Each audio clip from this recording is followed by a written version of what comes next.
125 million na confidential funds ni Sara Duterte pinapasole. Umabot na sa Supreme Court ang issue ng confidential funds ni Sara Duterte.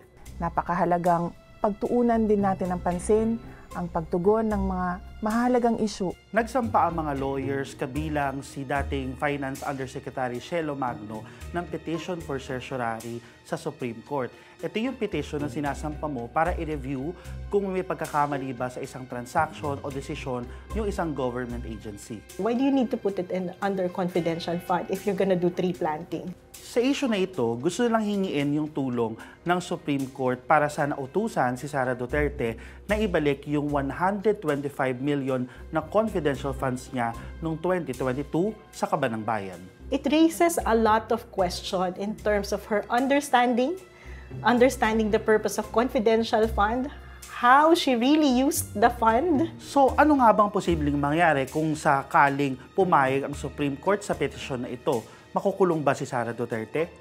Ang quick answer, hindi.